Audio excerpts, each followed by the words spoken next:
This channel does not promote any violent, harmful, or illegal activities. All content provided by this channel is meant for an educational purpose only. Top quality और consistent performance के लिए सिर्फ silver pump नाम याद रखना।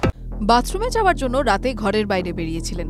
গৃহবধূকে ধর্ষণের অভিযোগে গ্রেফতার বিজেপি কর্মী। হাবড়ার গোয়ালবাটি এলাকার ঘটনা।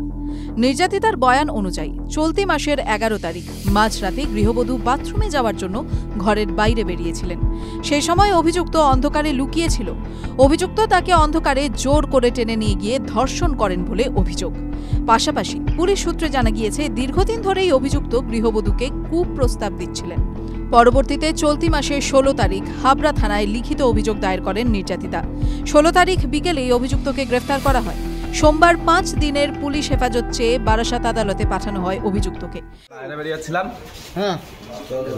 বাইরে প্রস্তাব করতে বেরিয়েছিলাম, আর ওর বউ কখন আসছে আমি বুঝতে পারিনি। এবার সন্দেহমূলক আমাকে মেরেছে, আর ওর বউ টাকা খেয়েছে। কে মারে? ওর স্বামী। আপনি কি বিজেপি করেন? হ্যাঁ।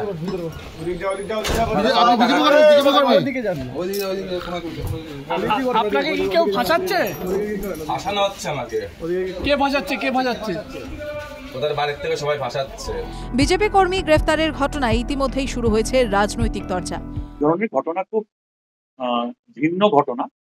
এদের বিরুদ্ধে আমি বলবো প্রশাসনকে তদন্ত করে এর বিরুদ্ধে চরমতম সাজা যাতে ব্যবস্থা করা হয়, এবং একটা বিজেপি কর্মী তাদের দল এই ধরনের মানুষকে কি করে প্রশ্রয় দেয় আমরা জানি না।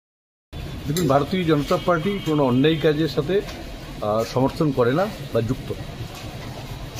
যদি এই ভদ্রলোক আমাদের দলের সমর্থক হন আর তাতে যদি উনি কোনো অন্যায় করে থাকে, তাহলে যা আইনের শাস্তি আছে তাই ভারতীয় জনতা পার্টি মেনে নেবে। এই নিয়ে আমরা আলাদাভাবে কোনো ব্যাপার নেই, কিন্তু সত্য উদ্ঘাটন হোক, এটাই হচ্ছে পরিষ্কার কথা, যে উনি এই অপরাধী কিনা এটা জানার প্রয়োজন আছে। পাশাপাশি অভিযোগকারী গৃহবধূকে এদিন স্বাস্থ্য পরীক্ষা করা হয় হাবড়া হাসপাতালে। TV9 Bangla digital.